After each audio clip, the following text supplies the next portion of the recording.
Sou grato pelo privilégio de apresentar o preletor desta noite. Ele dispensa a apresentação, ser muito conhecido, mas estamos em épocas de cumprir protocolo, né? Então o protocolo é apresentado. Jairo tem sido um amigo com quem tenho andado praticamente nos últimos 20 anos no Nutra. Tenho visto o seu ministério, o seu amor pela causa de Cristo. Jairo é um pastor, irmão querido, um amigo, um discipulador, um empreendedor e um encorajador. Tem sido muito privilégio estar junto com ele no Nutra. Sua família também é um exemplo, pessoas dedicadas ao ministério. Seus 2 filhos, sua filha e as agregadas formam também uma equipe que não mede sacrifícios para servir ao reino e servir as pessoas. Por 36 anos, Jairo tem sido pastor da Igreja Batista Pedras Vivas, que é uma inspiração, seu ministério para pastores, para aqueles que almejam o ministério. Certamente, todos nós seremos muito abençoados nesta noite pela palavra do Jairo. Vamos orar por isso.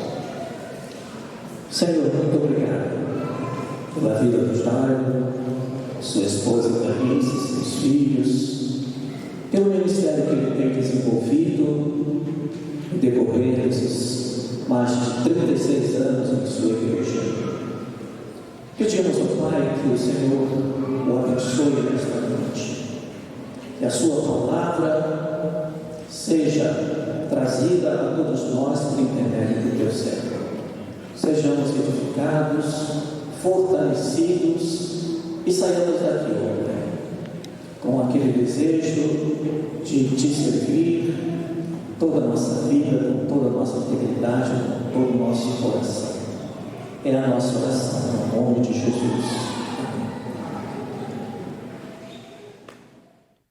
Obrigado, pastor Ayrton. Ayrton tem sido um grande encorajador do ministério, professor também no nosso centro de treinamento lá em São Paulo, um respeitado e querido professor. Mas eu gostei tanto da brincadeira do Gilson, sabia?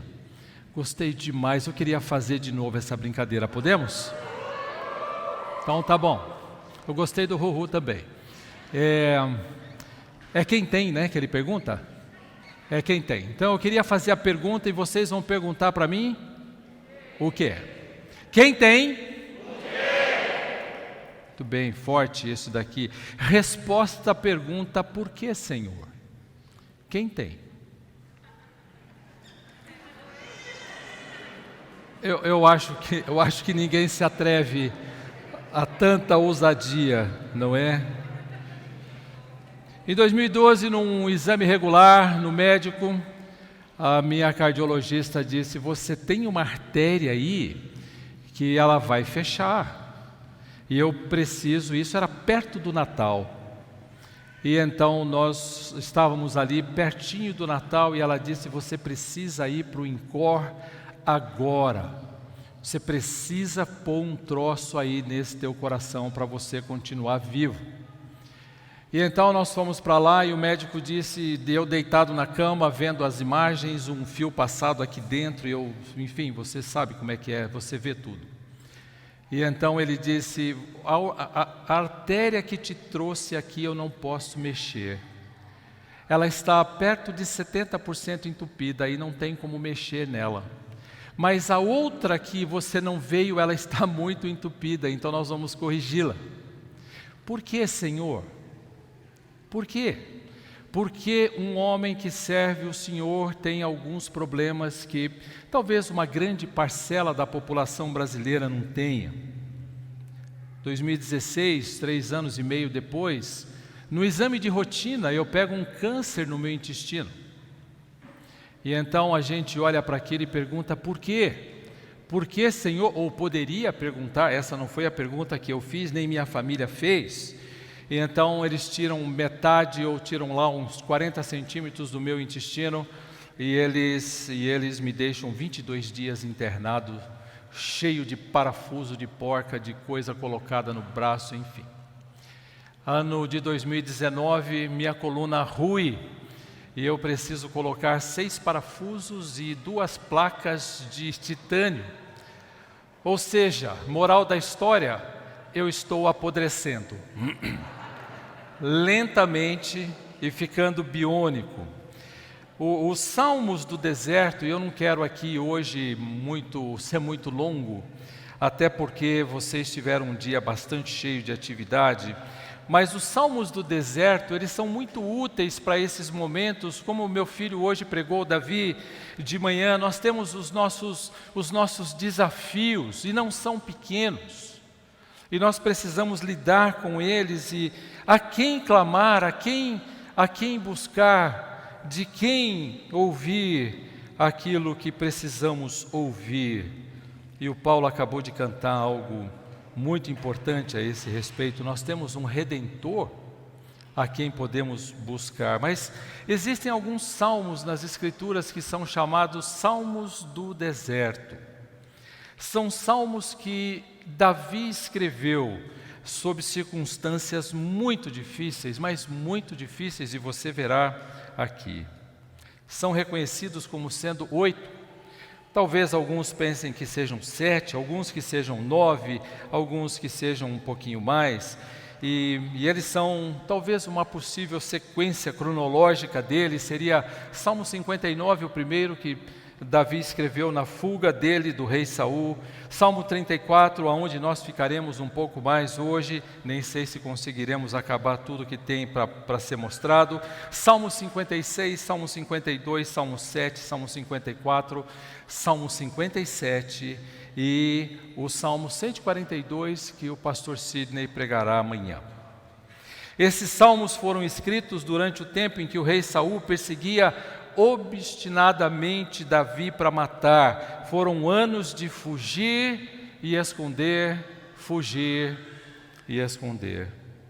Embora os salmos reflitam a devoção e a confiança de Davi no Senhor, isso nem sempre foi assim, Esses salmos que eu vou ler, e esse particularmente que eu vou ler para você hoje, ele diz respeito a um momento seguinte, a uma ação de Davi, e revela muito do caráter dele, como ele cresceu em devoção, como ele cresceu em confiança no Senhor.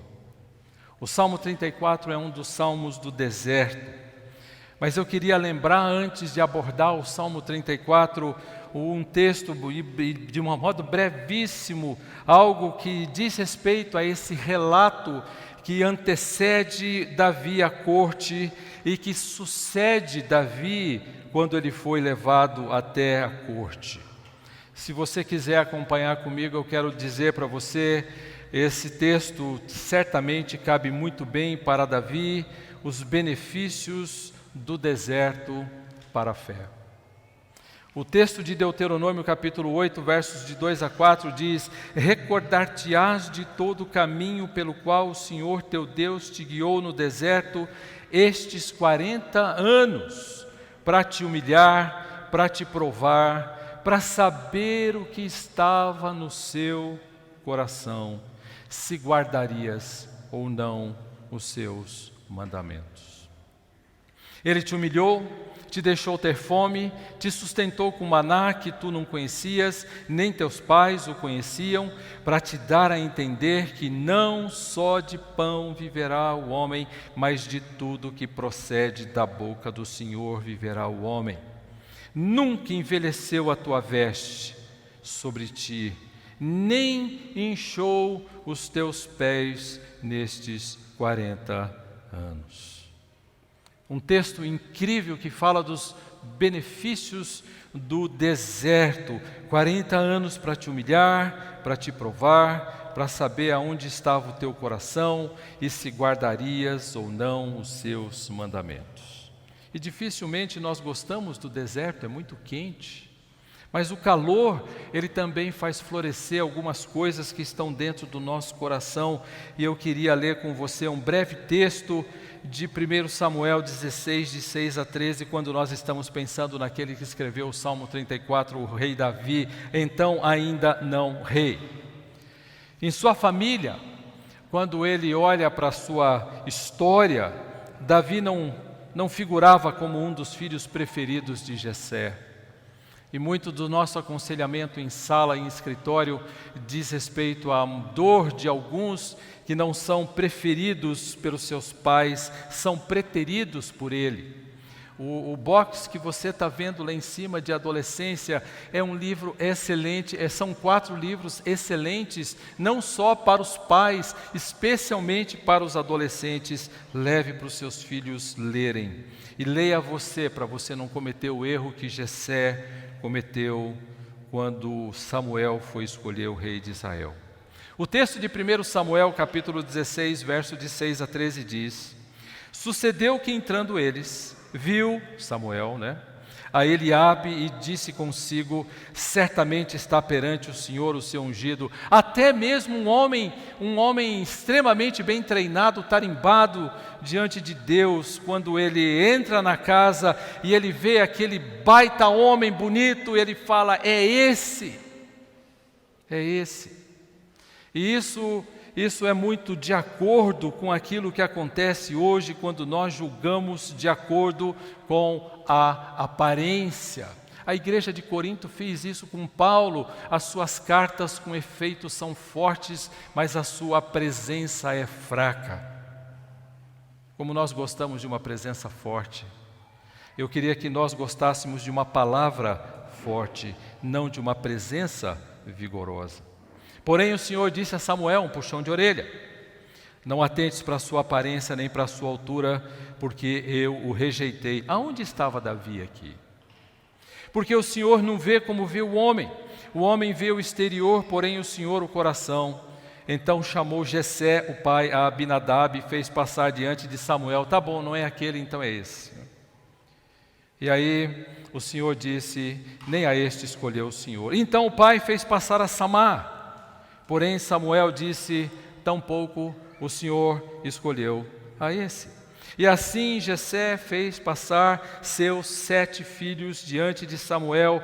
Porém Samuel disse a Jessé: o Senhor não escolheu nenhum deles.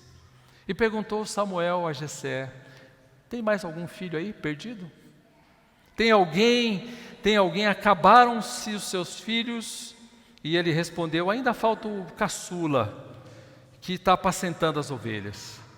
Enquanto os filhos, talvez do pai, estivessem cuidando dele em casa, o filho mais novo estava cuidando dos cocôs das cabritas que ele estava pastoreando.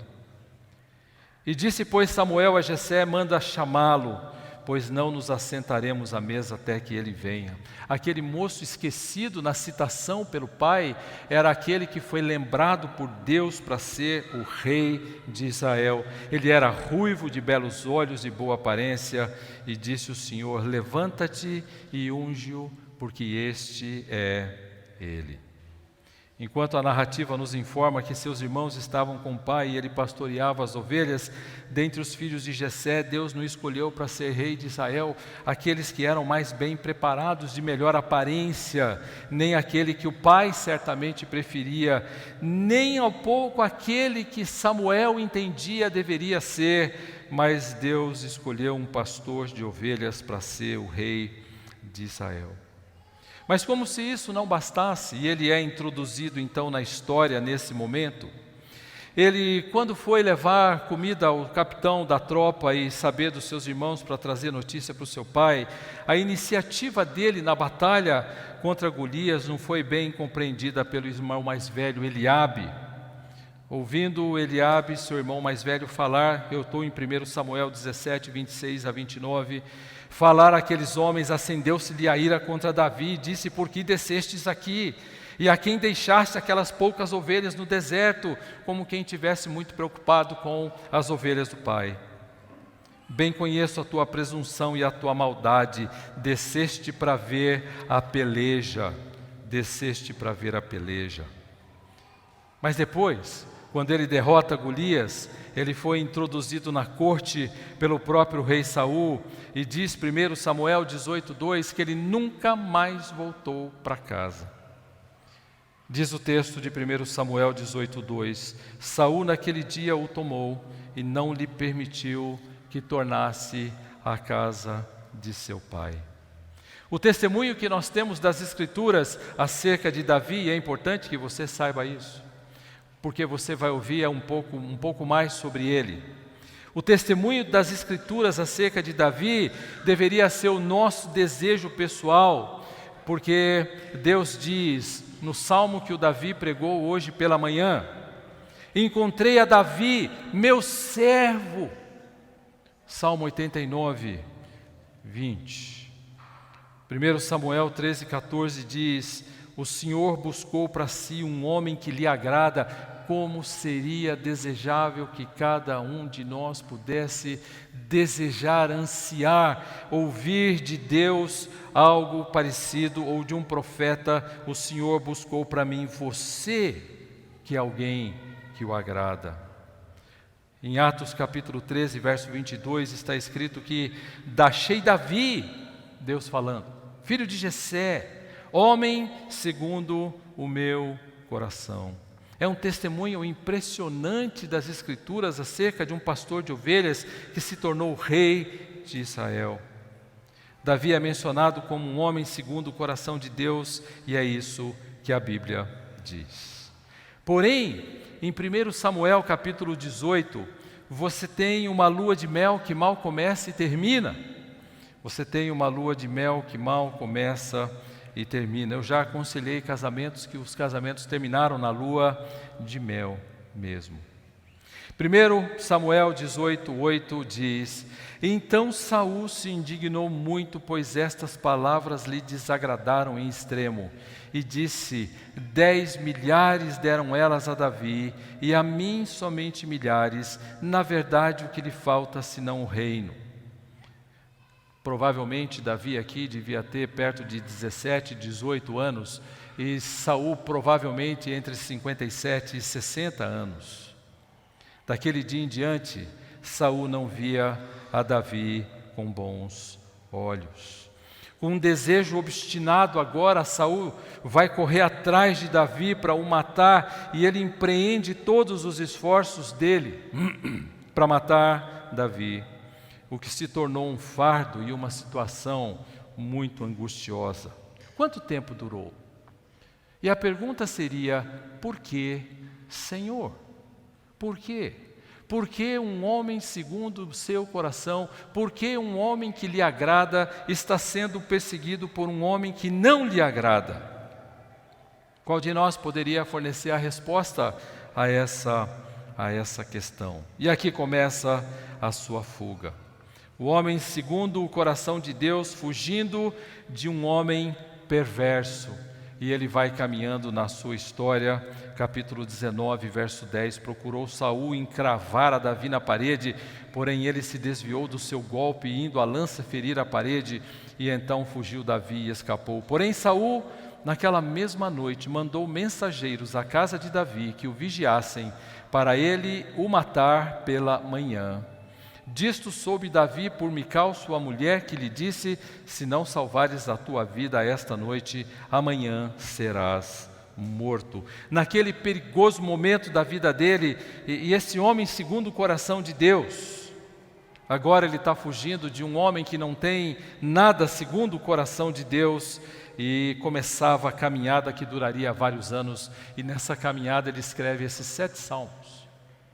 E ele vai escrever os seus textos. Após esse episódio que eu acabei de ler, o título do Salmo 59 se dá exatamente aqui: Hino de Davi, quando Saul mandou que lhe sitiassem a casa para o matar. E tempos de deserto seriam momentos especiais para que você e eu escrevêssemos os nossos salmos. Os salmos da nossa vida. Eu não sei se você é uma pessoa feita a ter um Moleskine, não é? Aquele manualzinho com um livrinho sem pauta, onde você escreve as suas dores. Eu tenho o hábito de escrever habitualmente muito das coisas que ocorrem lá, os meus salmos. E quando Mical diz para ele, foge que meu pai vai te matar, ele escreve o Salmo 59. E é devido a essa riqueza de calor na vida de Davi, que nós temos uma riqueza de escritura para que cause e produza refrigério para nós.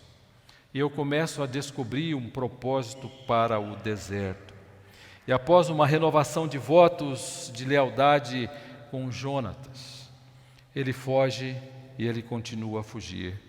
E Davi devia ter nesse momento já 20 anos, e ele só assumiu o trono 10 anos depois, quando ele tinha 30. Em 2 Samuel, capítulo 5, verso 4, diz, da idade de 30 anos era Davi quando começou a reinar, e reinou 40 anos. Quanto tempo esse homem ficou no deserto? 10, pelo menos. 10. E fugindo de uma caverna para outra, de um lugar para outro, e ele então nessa fuga vai até uma cidade sacerdotal chamada Nob. Ali ficava o tabernáculo, e ficou ali por alguma razão que não compete aqui a gente discutir, e ele encontra-se ali com um sacerdote chamado Aimeleque. 1 Samuel capítulo 21, verso de 1 a 9.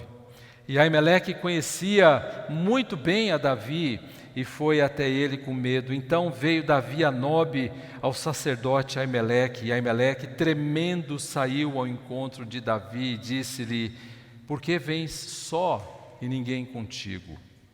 E aqui começa a aparecer um pouco do coração do rei, do futuro rei de Israel. Aqui começa a aparecer um pouco desse homem, que embora fosse um homem segundo o coração de Deus, evidencia o quanto ainda ele precisava ser aperfeiçoado. Verso 2, 1 Samuel 21, 2. Respondeu Davi ao sacerdote Aimeleque, o rei deu-me uma ordem e me disse, ninguém saiba por que te envio e de que te incumbo. Quanto aos meus homens, combinei que me encontrasse em tal e tal lugar. O rei deu uma ordem para ele fugir. Ele está fugindo devido a uma orientação real, ele está cumprindo alguma missão dada pelo rei. Que conversa é essa, Davi? E de repente ele está dizendo para aquele homem, o Senhor me deu uma ordem e disse que ninguém saiba, e ninguém sabe por que eu estou aqui. É nesse momento que o homem, segundo o coração de Deus, revela a necessidade de ter o seu caráter aperfeiçoado, e o deserto fornece o ambiente adequado para isso.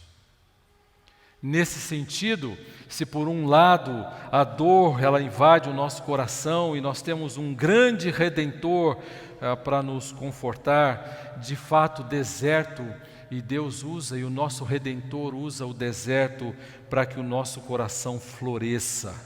Ele mente acerca dos seus propósitos. Mesmo o homem segundo o coração de Deus precisa de tempo para ter o seu caráter aperfeiçoado. Espero que isso deixe você com bastante misericórdia dos seus aconselhados. Mesmo o homem segundo o coração de Deus necessita de tempo para ser aperfeiçoado. Ele escreve mais tarde no Salmo 119, 29, afasta de mim o caminho da falsidade, afasta de mim o caminho da falsidade.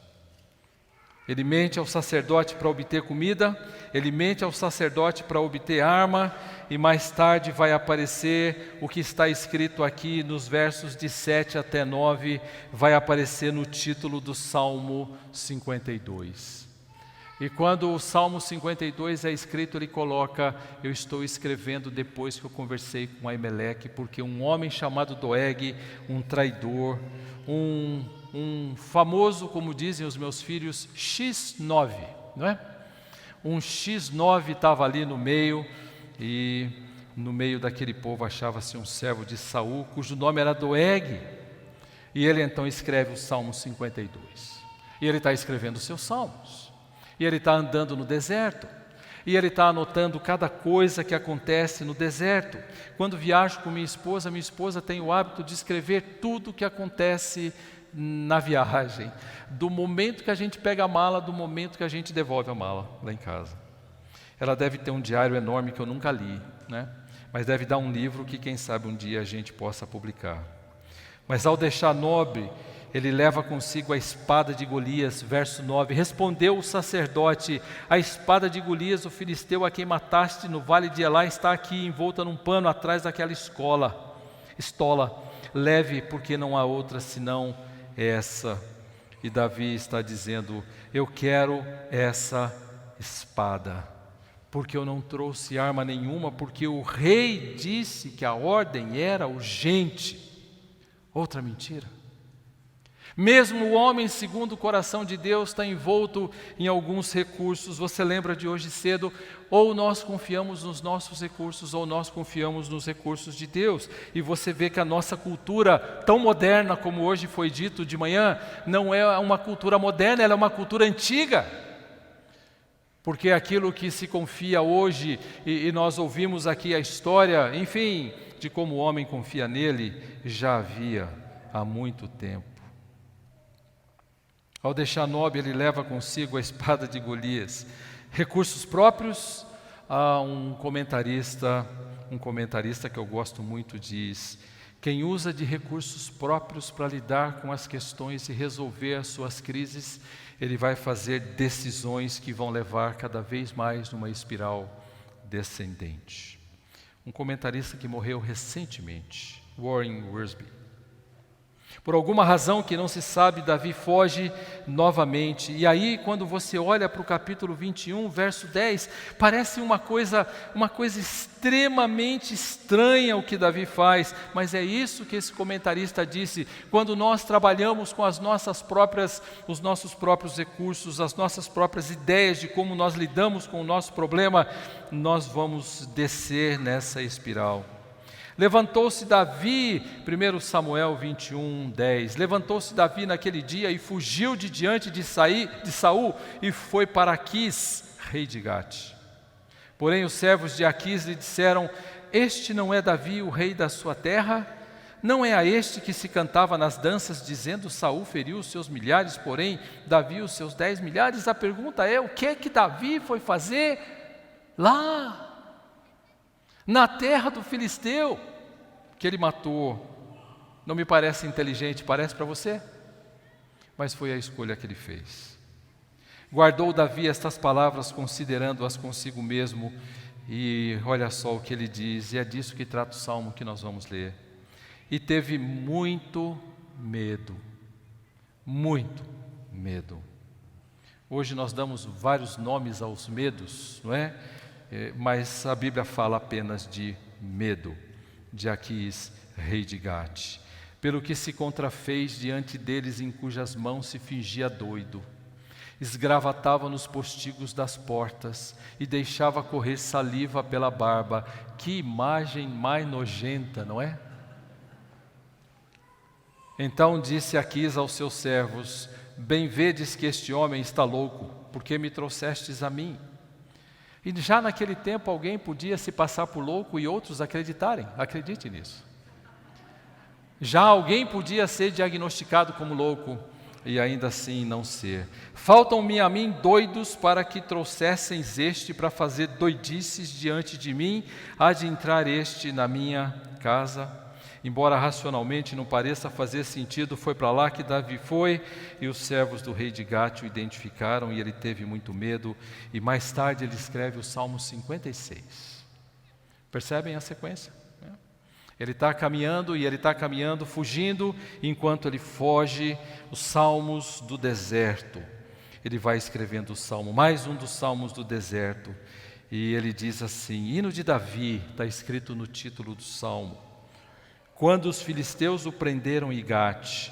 E no verso 3 do Salmo 56 ele diz: em-me vindo o temor, hei de confiar em ti.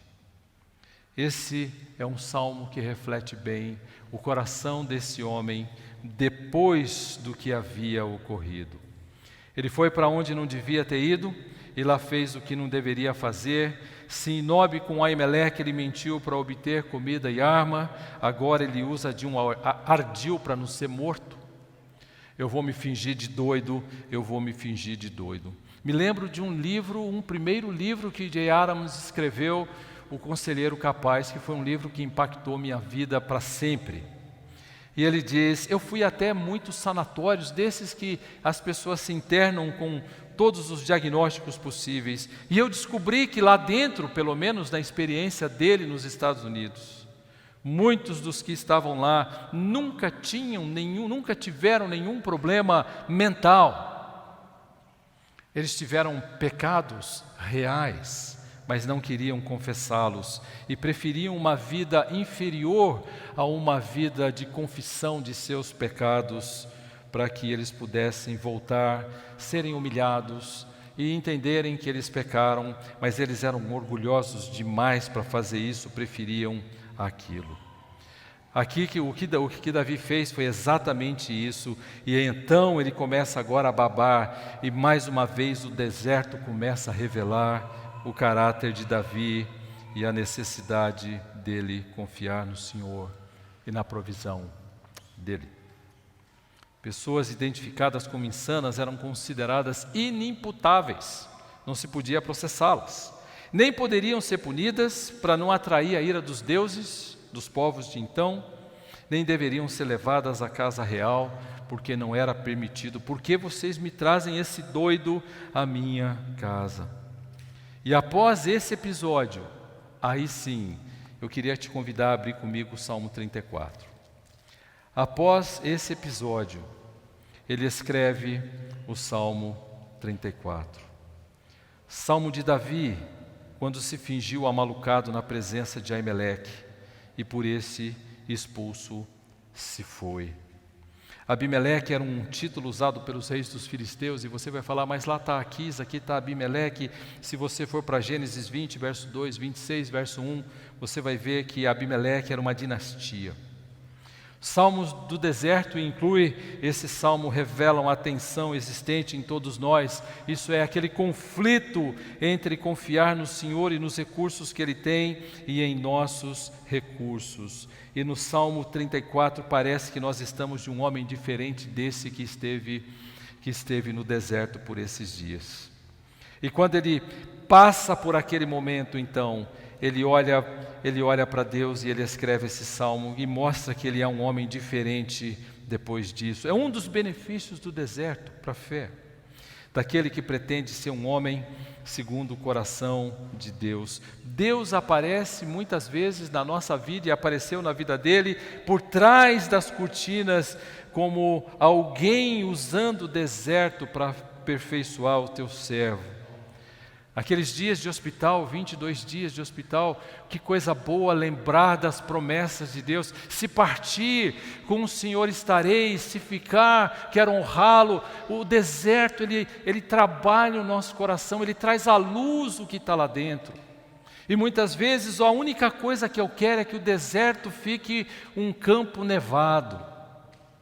E Deus muitas vezes não tem o desejo de tornar a vida de alguém menos calorosa, porque o calor poderá ser muito mais útil na mão dele do que o não calor.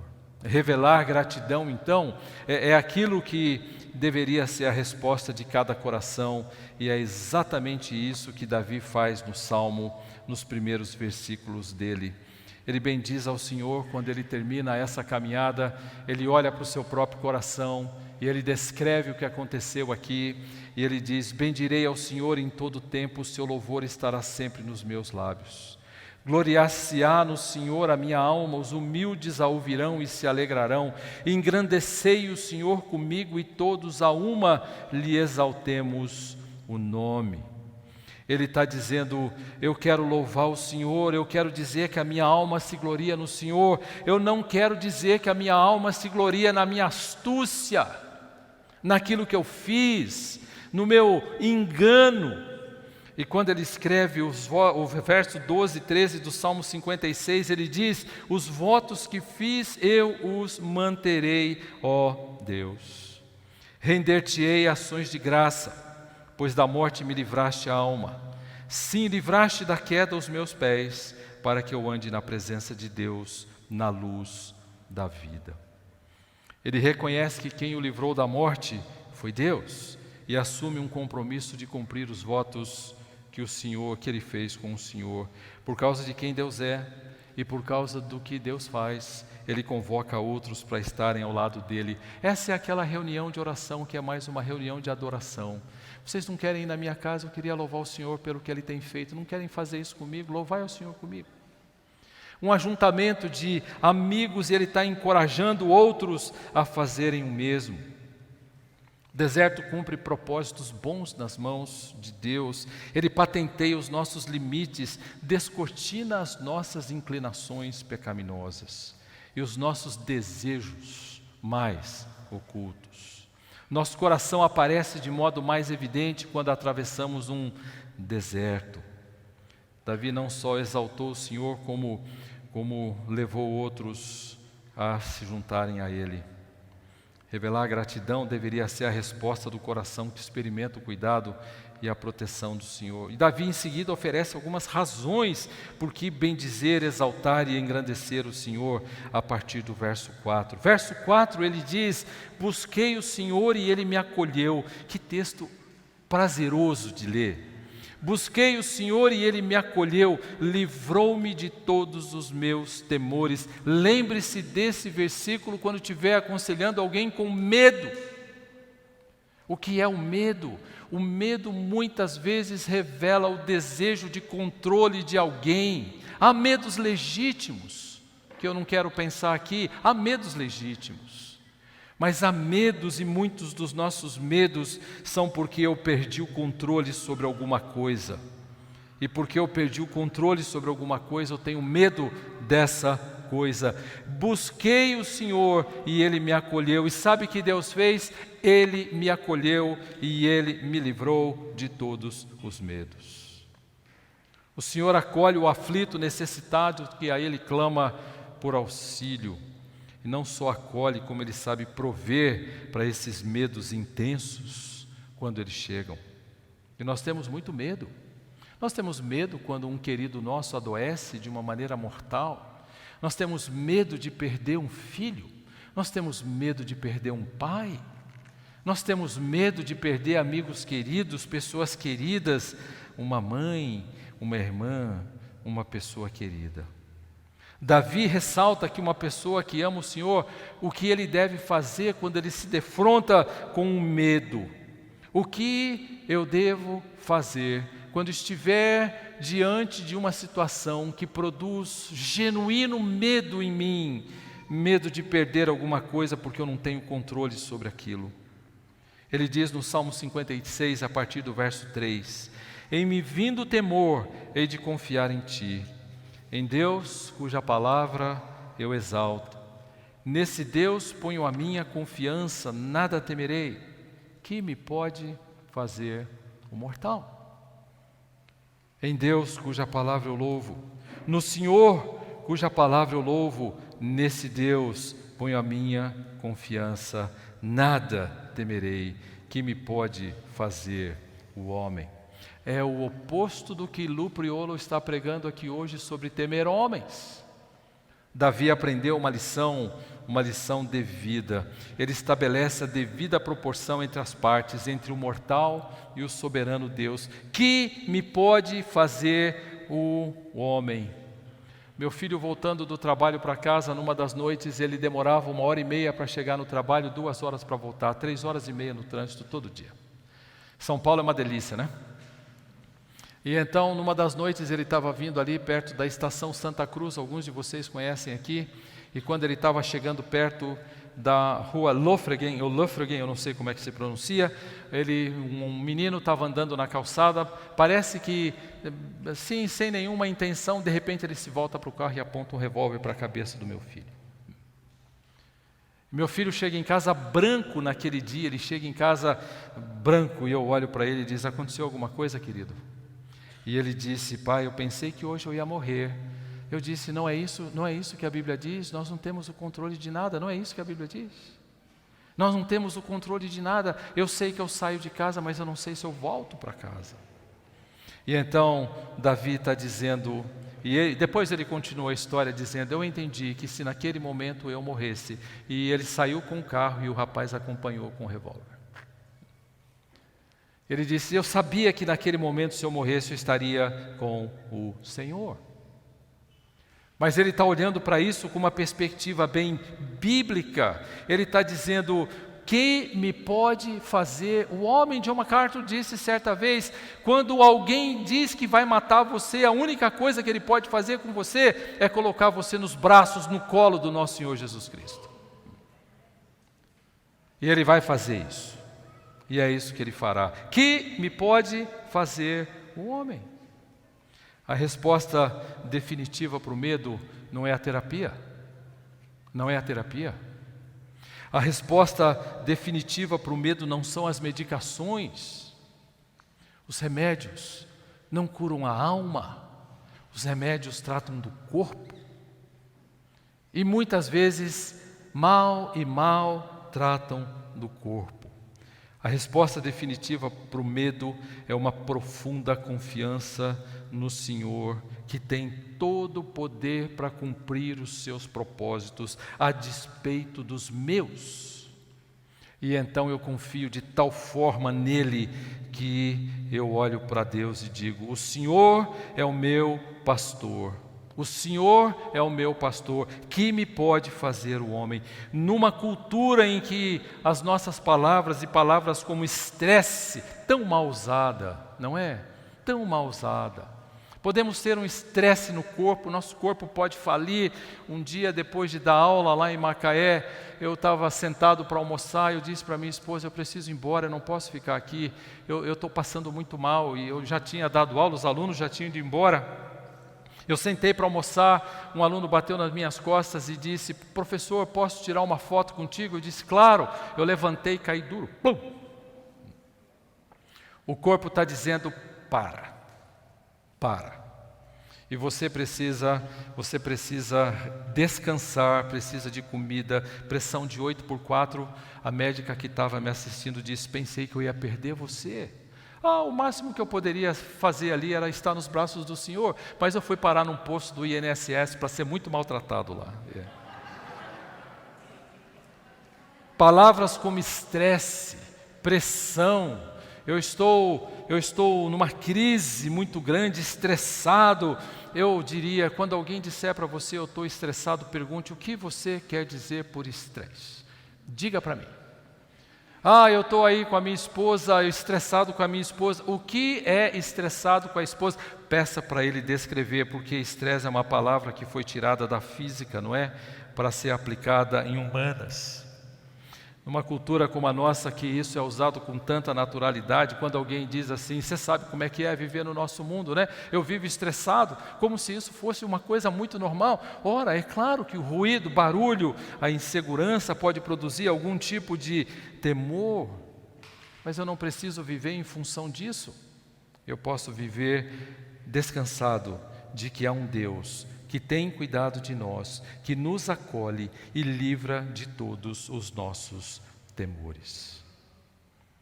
O texto continua, e ele diz aos seus amados que Deus conduz os seus amados e os preserva no deserto. Contemplai-o e sereis iluminados, verso 5, o vosso rosto jamais sofrerá vexame.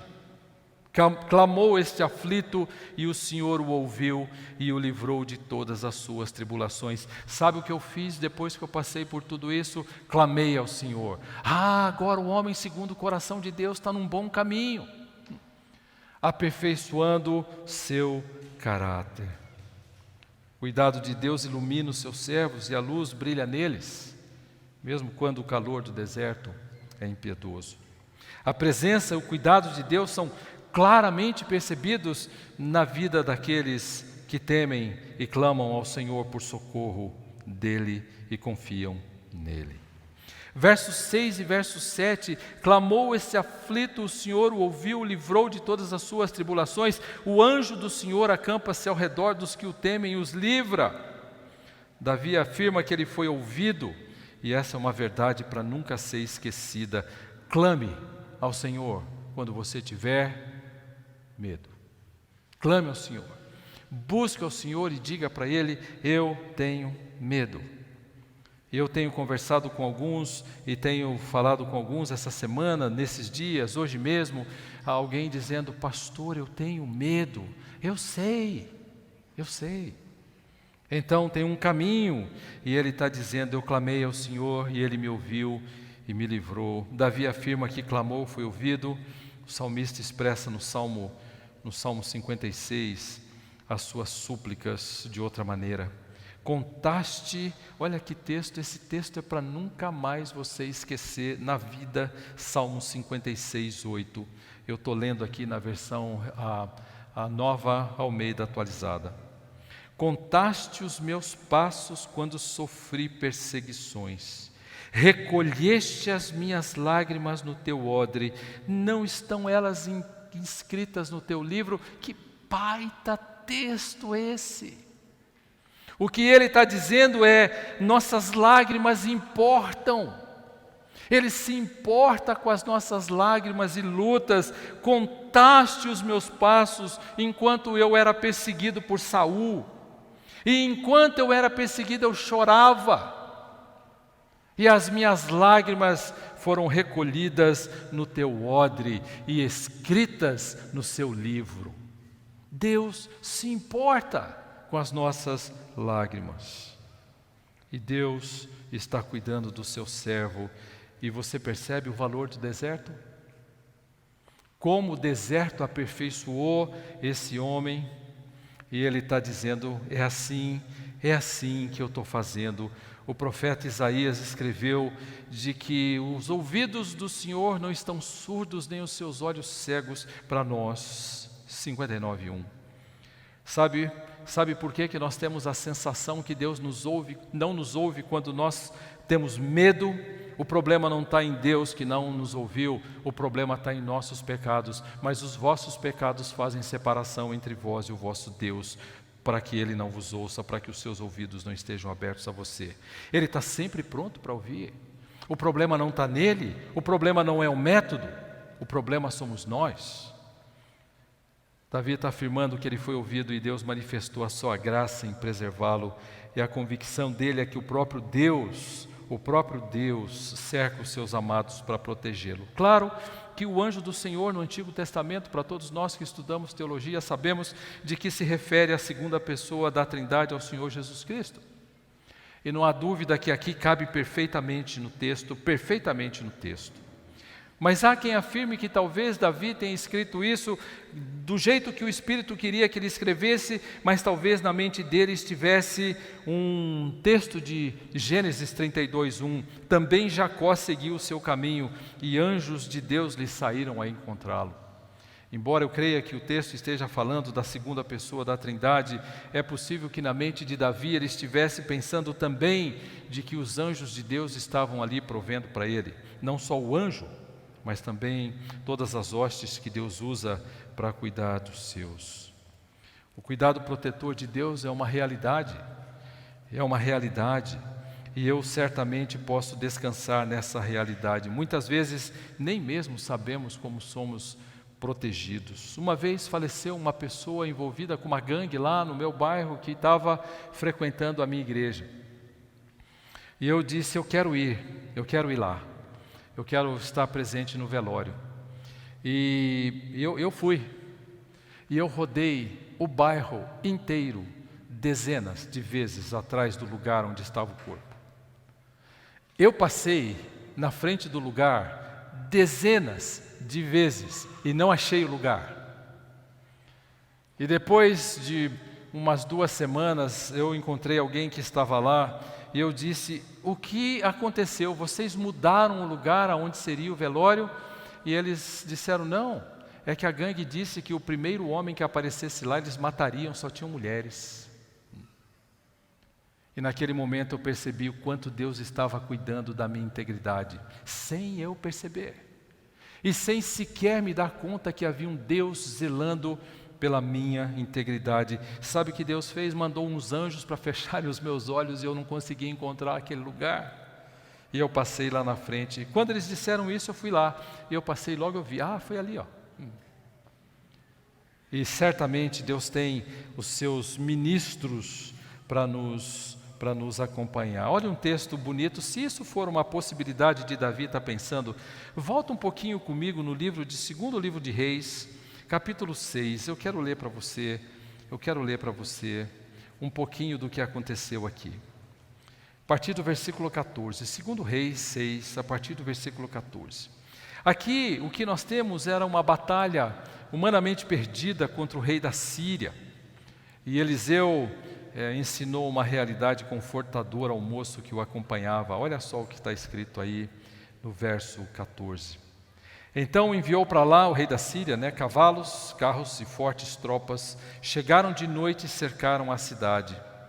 Tendo se levantado muito cedo o moço do homem de Deus e saído, eis que tropas, cavalos e carros haviam cercado a cidade, e então o seu moço lhe disse: ai, meu senhor, que faremos? Eu tenho medo.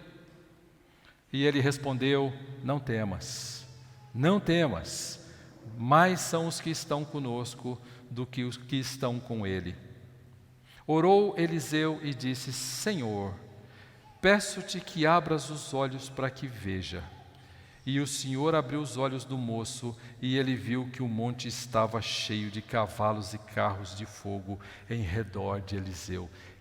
Que tremendo texto esse, não? Deus cuida dos seus de uma maneira. Por que temer? Por que temer? Embora no texto eu entenda que aqui seja o Filho, o Senhor Jesus Cristo, não duvido que Davi possa ter imaginado o cuidado de Deus por meio dos seus ministros. Por que bendizer o Senhor? Porque o Senhor é um refúgio seguro. Provai e vede que o Senhor é bom. Nós cantamos isso, não é? Provai e vede que o Senhor é bom. Provai e vede que o Senhor é bom. Bem-aventurado, feliz, seguro o homem que nele se refugia. Provai não tem o sentido de testar, não tem o sentido de colocar à prova, tem o sentido de colocar-se diante de Deus para obedecê-lo. Obedeça o Senhor, caminhe com Ele e está diante de Deus com o coração inclinado a servi-lo, fará com que essa pessoa desfrute da bondade de Deus. Provai e vede que o Senhor é bom. É assim que se lida com medo. Eu me submeto ao Senhor e confio nele, e eu descanso que Ele conduzirá aquilo que eu não tenho controle. É assim que Davi está ensinando a lidar com o medo. Buscar o abrigo de Deus e viver refugiado nele, diante dele, em submissão à palavra dele, é o que torna um homem perfeitamente feliz e realizado. Há tanta busca, eu estava lendo uma pesquisa sobre o número de alternativas de entretenimento no mundo. E todas as empresas que lidam com o entretenimento estão criando dia após dia uma novidade, uma montanha-russa maior, para deixar o seu coração prejudicado, não é?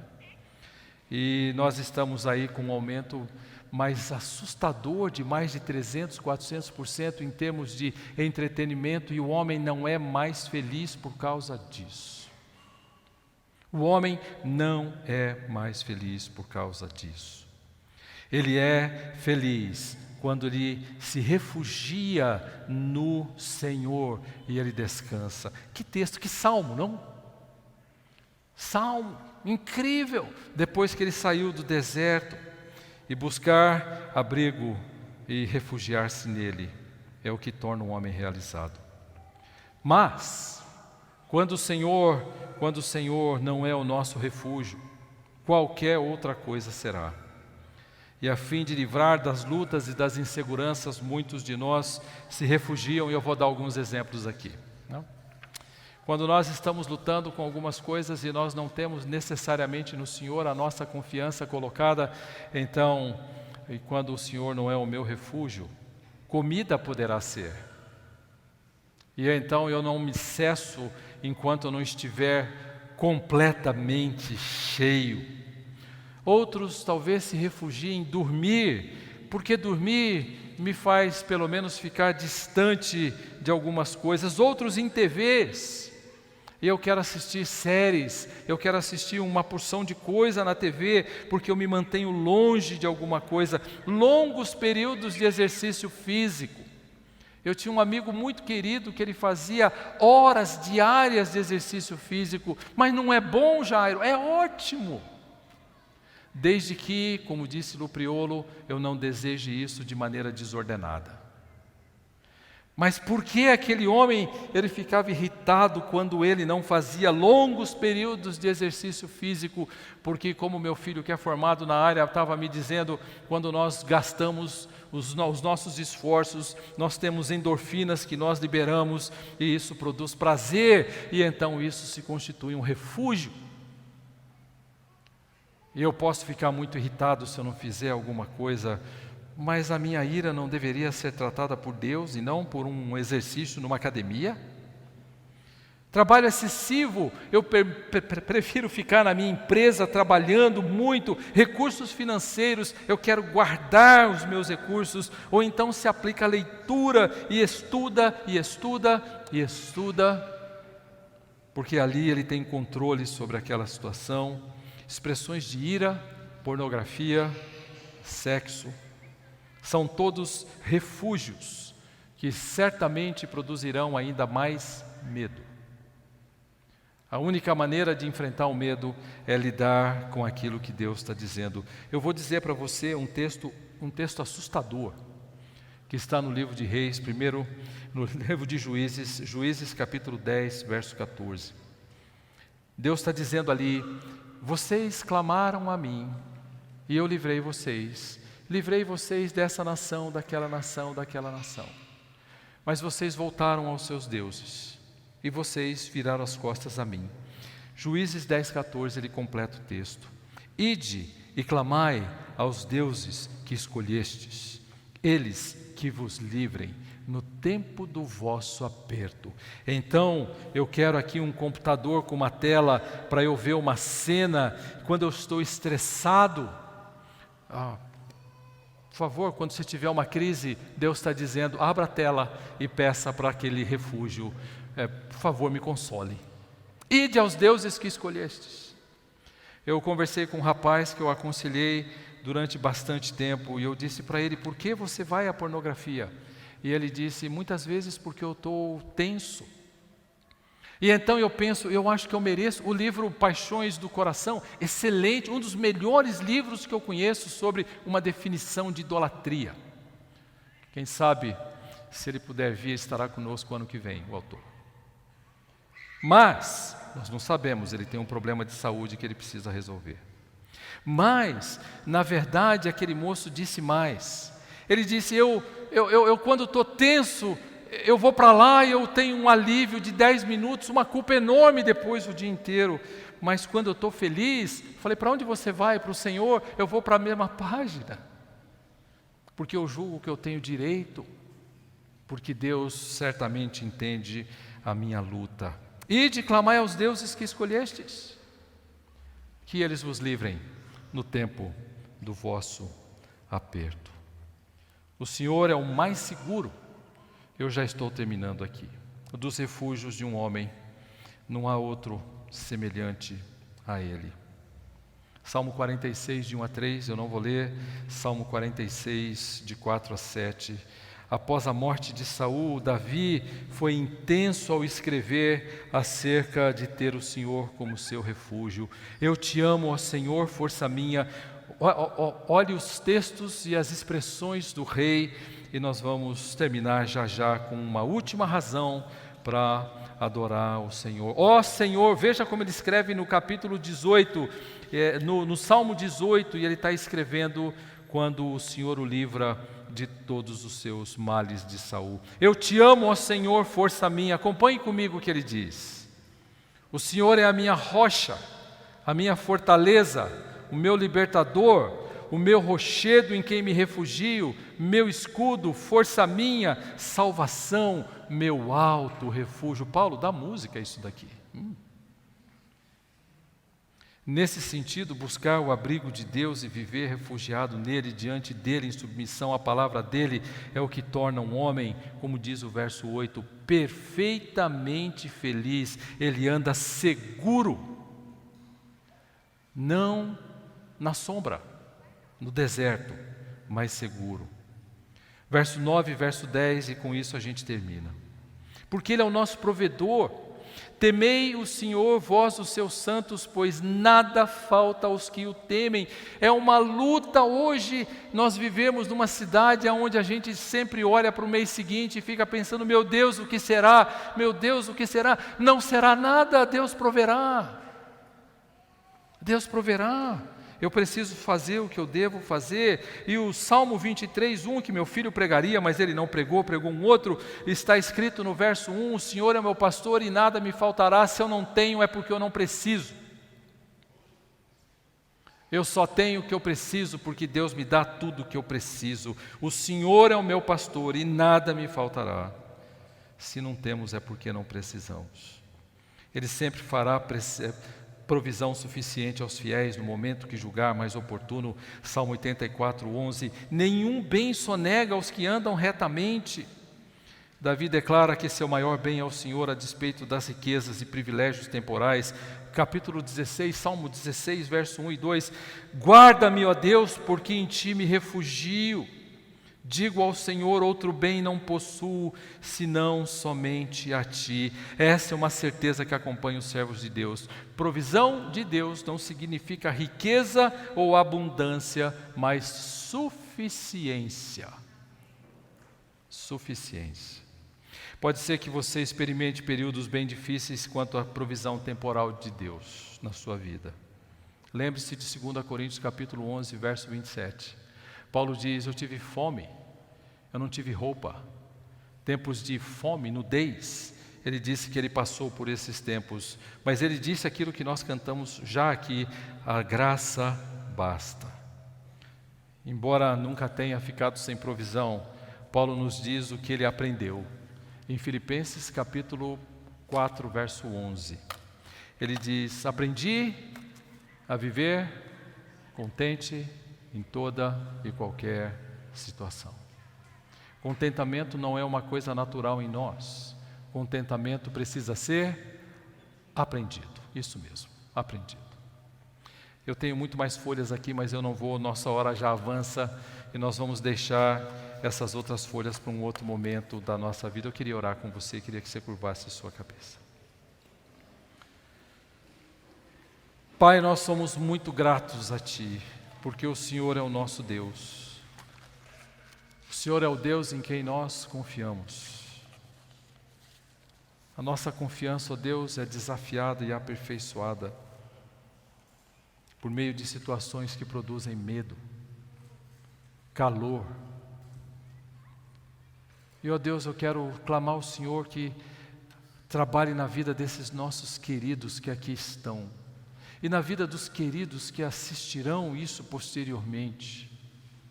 Que a Tua boa mão, ó Deus, encha o coração desses amados de uma profunda, íntima, intensa confiança no Senhor, fazendo do Senhor alto refúgio, único refúgio.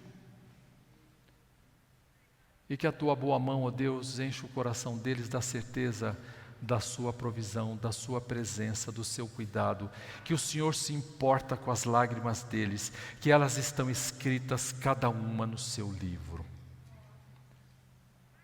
Ó Deus, opera na vida desses amados, opera na vida desses queridos, e que hoje seja uma noite de descanso, e assim como Davi convocou outros, uma noite de adoração em nossos quartos. Que o Senhor seja louvado, ó Deus, pelo Teu cuidado para conosco. Em nome de Jesus, nós somos muito gratos. Amém.